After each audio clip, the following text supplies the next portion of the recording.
I met this girl in college, man. She was so out my league. I knew she was. This girl was so fine. She was from Louisiana, man. Oh, this girl was so fine. When I saw her, I couldn't breathe. Now, I'm in college, I'm a freshman. And I saw the girl, and so that evening, I went home, I'm in college, I called my brother. I said, hey, man, I just met this girl. I ain't really met her, I see her, man, but how do I get right next to her? He said, man, listen to me. Because my brother was cool. I thought my brother was Marvin Gaye. You know, my brother was 11 years older than me, so I thought my brother Turd was Marvin Gaye. So he said, hey, listen, what you tripping for?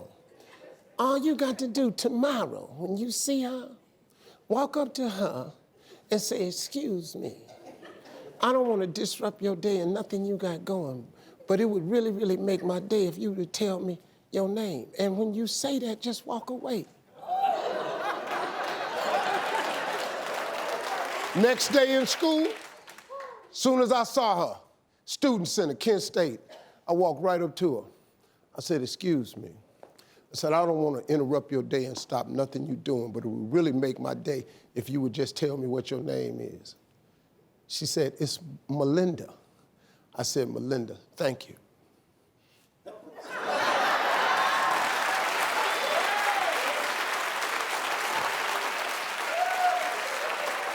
So I went home that evening, and I called my brother. I said, hey, man, I did it. He said, did you walk away like I told you? I said, yeah. I said, but what do I do next?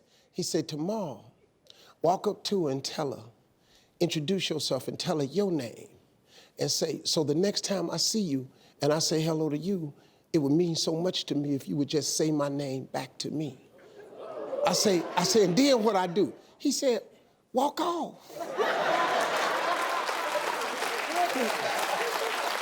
So next day, this is a true story. So next day I see her, I walk up to her, I said, hey, Melinda. She said, hi. I said, hold on 1 second. I said, I'd like to tell you my name. I said, my name is Steve. I said, and all I want is when I say hello, Melinda, I would just love to hear you say my name back to me. That would mean so much to me. I said, let's try this. I said, hello, Melinda. She said, hello, Steve.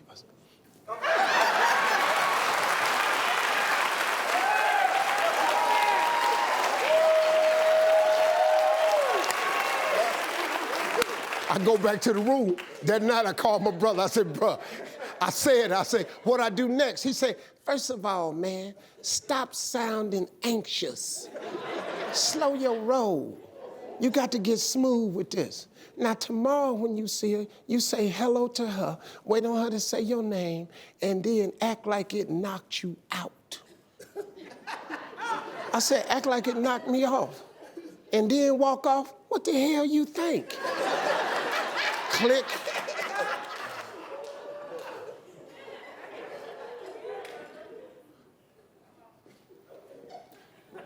Hey, Melinda, how you doing? Hey, Steve. Oh.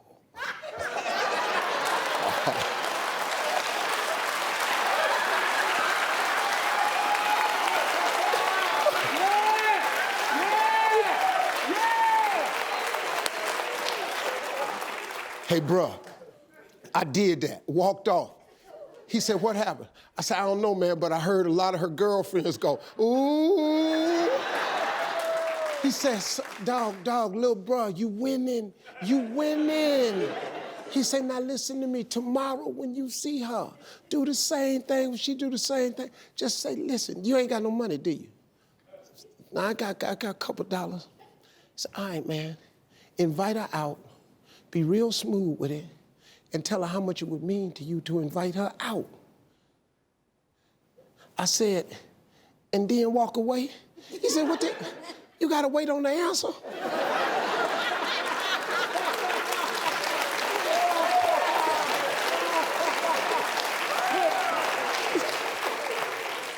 It's a true story, I can't make this up. I didn't see her the next day. So I went the day after that, I saw her. Here she was. I saw her coming. I got over there in the path. So I could look like I walked right past. I said, hey, Melinda. She said, hey, Steve. I said, I say, hey, listen to me. Melinda, look, I'd really like to get to know you better. And I'd like to take you out, maybe to the Rathskeller, get a slice of pizza or something. It would be my greatest honor if you would just go with me. If you can't, I understand, but I'm a real gentleman. I'd really like to have a nice time with you just sitting down eating a slice of pizza. She said, that would be nice. When would you like to do it?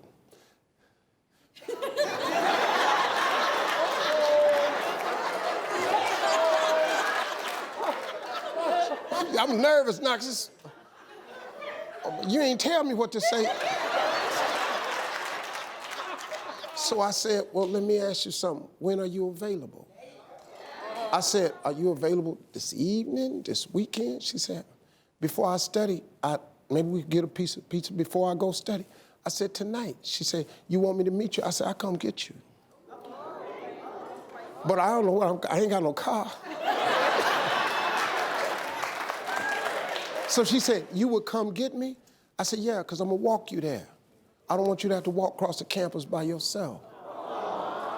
She said, oh my God, yes, you can come get me.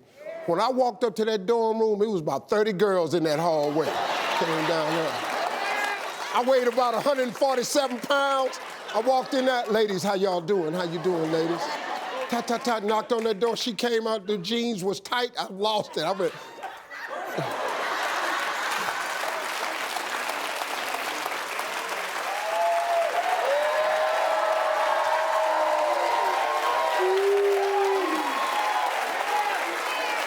We'll be right back. Hey, let's get into some Hey Steve. Let's go.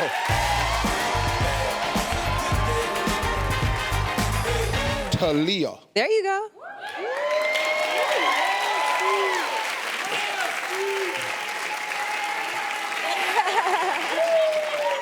So, hey, again, my name is Talia. I'm originally from Minnesota. I live here now in LA. I have a 5-year-old daughter that I share with my ex-husband, who now lives on the other side of the country. They have a great relationship, but he wants me to send her out to him, and I have a problem with that for 2 reasons.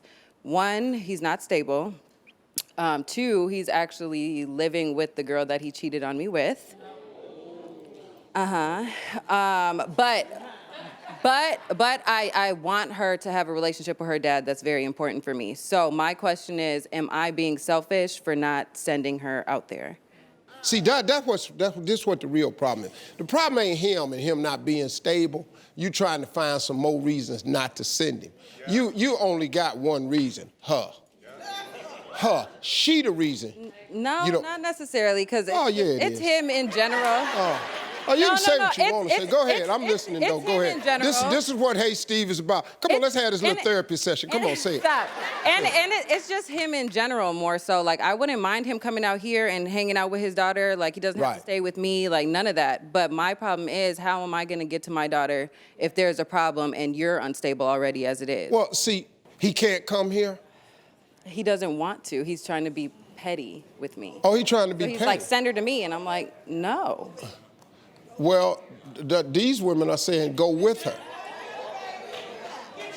See, she ain't ready. She ain't ready. She ain't ready for that. But why do I have to do that? If I have her full time and I pay for everything, I take care of everything, why do I have to get on the plane? See, audience, this segment is called Hey Steve.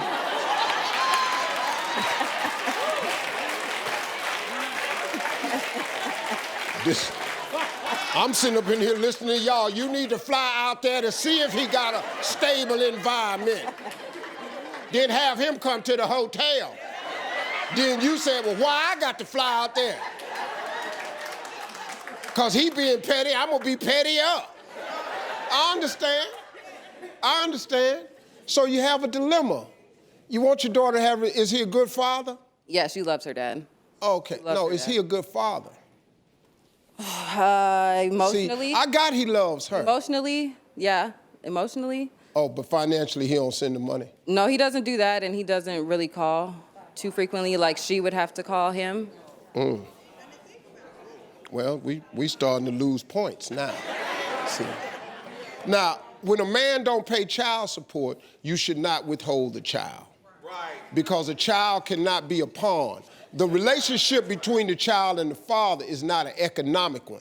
The child knows nothing about that. So when you withhold the child's visitation rights because of money, you wrong. You don't know what the cat going through. Probably lost everything in the divorce anyway. So now he ain't got nothing. Now he don't have the money. You can't keep a child away from a man because he don't have child support payments. That's wrong, because the relationship for the daughter is to feel a man's love that's genuine and sincere, so she grows up and understands what to look for when she's looking for a man.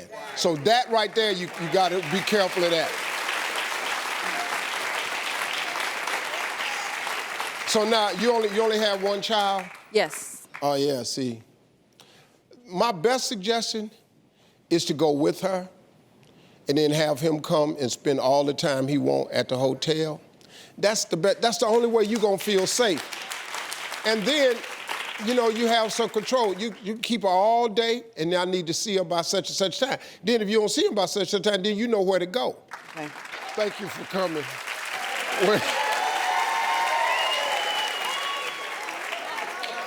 Geronimo. How you doing, Steve? I like that name. That's player right there. Yeah, so I'm born and raised from Tampa, Florida. Currently live in Green Bay, Wisconsin. I'm a professional football player for the Green Bay Packers, going on my 4th year. Oh, my man. Yeah. Congratulations. So I'm here today for asking for some relationship advice. I'm struggling right now balancing my friends, my homeboys, and also my beautiful love of my life, Yvette Riley. So I'm struggling trying to maintain balancing her and keeping her happy, spending time, taking vacations, being the love of my life, getting all of those memories together, but also spending time with my guys, hanging out. It's a lot of temptations. We love to hang out, go have fun, do God things and stuff. But at the same time, you know, my boys feel like I'm changing a little bit. I'm going on a different path in my life. But I don't want to lose my boys because I grew up with them from day one. They always been there. So any type of advice you could give me to maintain my relationship, because I don't want to lose her either, and maintain my boys, because they're my guys too. Okay, listen to me.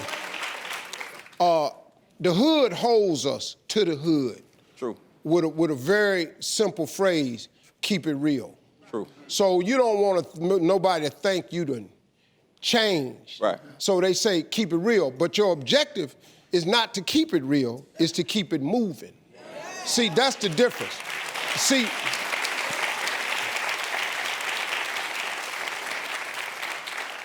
you've moved to a new level. Your real friends is gonna stay your real friends. The ones that ain't your real friends, you gonna lose them. Every time you level up, you gonna shed something. But in order to level up, it's necessary to shed. So don't even trip. The ones that's gonna leave you because you done found your girl and you trying to live a better life and you don't hang out no more, you can't do what you did back then. See, my father told me a very valuable lesson. Everybody come with you can't go with you. And I've remembered that my whole life. And I'm a lot older than you. So man, look, y'all a good looking couple. This is the life. This where God, with all that pee-wee football, this where God was getting you to. Don't let nobody mess that up. Yes, sir. I appreciate it. Don't let nobody mess that up, homie. Thank you. Congratulations, man. Hey, you made it to the end of this video. I got a lot more that you're gonna enjoy, so just click to watch the next one. And make sure you subscribe to always know what's happening.